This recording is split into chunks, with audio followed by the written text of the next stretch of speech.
America. I said I was done for the day, but it's still raining, and a joke popped in my head. I thought it was pretty funny. I just know somewhere I talked about Mike Lindell, and I had a funny joke because I got a big Mike Lindell pillow this year that's on there somewhere. You got to go way back to find it.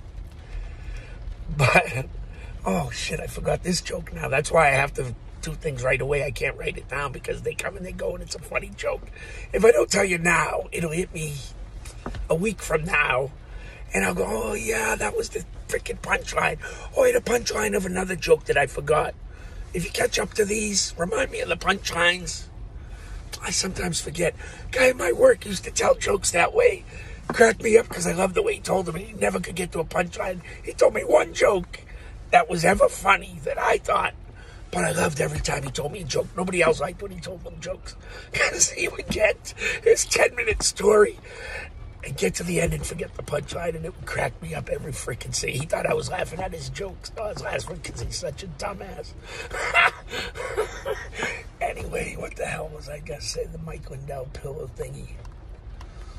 Oh, it's a funny joke. You'll have to hang with me. I got a story about the pillow, too, that you'll say I'm full of shit about, but it happened this year. I didn't want to tell it because you wouldn't believe it. Yeah, sure, you just say that. Fuck you. It's my wife. Don't tell her I said that. She hates that joke. You know what happened? So, the guy up in Maine said, I said, listen to me. I made a joke that my wife is a guardian angel from God because all the rest of them were crackheads. They turned into crackheads. They were good people. I felt so bad for them. He told me he had some really good people looking out for me, but I fucked them up. And the guy's laughing. He goes, you got me fucked up. I'm glad I got my seatbelt on. I said, that's some funny shit. If I ever do a show, you're coming. You're in the front row. You're following with me. So anyway, where the fuck was I? Oh, give me a kick in the ass and let me get back to where I was for a second, will you? Anyway, so we were talking. Oh, back to my wife. I said, now picture this. You think I'm bullshitting about these guardian angels. I says, listen to me. What you just have put you through for maybe 4 hours now. Because I've been trying to leave for 35, 40 minutes. He won't shut the hell up. That guy died laughing. I said, I'm telling you, what do you think I've been shutting him out all this time? I ignore him because he won't shut the fuck. When I go ranting, if the F-bombs come out, he's trying to get my attention. I've just been ignoring because I know he's in there. I feel them all. Whoa, damn. Oh. With my anger, and I have some funny anger stories that I've told them. People, I've learned lessons from them, and I try to explain the lesson, but people don't let you get to the lesson. I try to be funny before there's a lesson. That's what my buddy did. See, he's my buddy still because eventually I get to the end of the joke, and there's a lesson. And I make a point. It's I see that, but you have to say all that other shit. Now I always say, wait a minute, people pay money for that shit. And he goes, yeah, not me, motherfucker. Because that's my friend. Anyway, that's how they've dealt with me. They only can hear. I gotta did you hear me? Are you listening? Because I'm not sure they're ever fucking really listening. God gave them a gift too. Anyway, where the fuck was I? Oh, back to my wife. So I'm telling him, the guy got his seatbelt on, and he made the funny motion that he's racing down the street. Oh, and then I saw a race car, so that's really cool, because I like race cars. That's a funny joke. I think I said something about squirrels before. I'll mention that again another time. And he's funny. Shut up, I can't get to the end of one joke if you stop me on another, you prick. That's how we roll. Anyway, I'm putting him back in. Go away. Anyway. Where was I? Oh, back to my wife. So I'm up there in Maine. Guy got his seatbelt on. He's holding on the steering wheel. He's laughing his balls off. I got him going. I'm talking about this, talking about that. I'm just going on. Oh, and the place reminds me of my old town. It has an arcade and stuff. I don't know why I drove there, but it made me think of home. It was so cool. I drove for 5 hours to nowhere. I don't know why. I just do that. There's a funny joke. Oh, I got in some real bad trouble years ago, and some really saintly guardian angels looked out for me. I'm not even going to repeat it because it's so embarrassing and so destructive and so awful, and it's part of what I said before, that why I never tried stage, why I didn't, and it would have embarrassed my wife. Everything would have come out. It's nothing about my wife and me being minors. No, I use that as an excuse. That was an excuse. All my shit's done to kids. I don't give a fuck. You might leave me right now. I don't give a fuck. I'm going to tell you because it's a confession, and I lied in confession before. I ain't doing it again. And I'll tell, oh my God, you're giving me receipts. This guy's a fucking asshole. It wasn't me.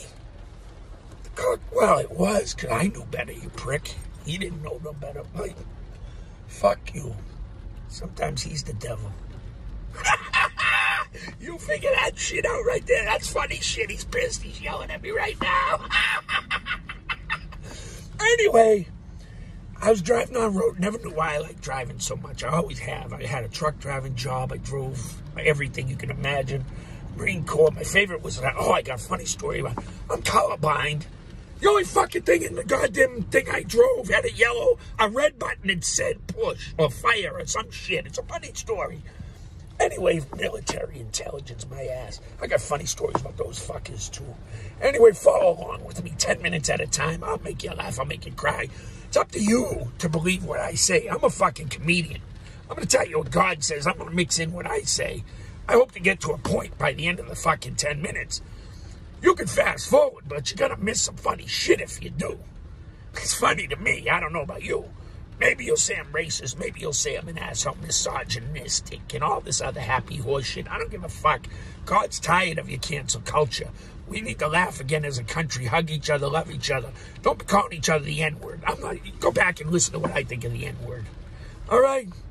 My point being, I'm good in 10 minutes at a time. God told me that. He said I won't shut up, and I'm not. I hope you follow along with me, America. You figure out whether I'm telling the truth or not. That's what makes it funny, all right? So you're the decision makers, but the cancel culture, all this, everybody's a misogynist. No, we have beliefs, we have a culture, we have a country, we have a constitution. We don't change that constitution for nothing. It's been good for as long as it's been good because God wrote that fucker. That's right. And he told me to tell you that. Donald Trump won that race. Landslide. My idea to stop a revolution would have worked had I got traction. That's why I gave it away. I don't care. I care about my country. That shit would have worked. God give me a chance in 10 minutes. I don't know if he's coming back after today, but I'm still going to do my run, even if he tells me I've done my job. And I'm going to try to live by the tenets of Thomas Sowell. That's the best thing I can do for life, for my life. I recommend it for everybody. I can't tell you to do whatever the fuck you want to do. I want it in my schools, and I want my kids to learn a real American education. All these anti-racism programs that have been instituted in all these schools, get rid of them. It's poison. It's poison our country. It's poison the youth. They will kill each other in 4 generations. 4 generations. That's all you have, America, to turn this around. God gave me this chance. He gave me this opportunity. I will never know after this video right here if I ever see him again or hear him again. I hope I do. I pray I do. He's a funny prick. I'm not sure. I don't even want to make this video because I figure if I make the video, he's not going to come back. And the message will be lost. Trump belongs in that White House. He won that race. The whole world needs to know that. And we need to get shit back together again. China's not our friend. We love the Chinese people. I pray for you people over there. You were so nice to me. Oh, you were the best. I kicked that fucking thing in. I got funny stories about China. I told you, I talked to everybody. White guys don't walk through the middle of Chinese villages in the middle of the night. Guy thought he saw a fucking ghost. And all the Chinese ghosts are fat white guys. He was so fucking scared.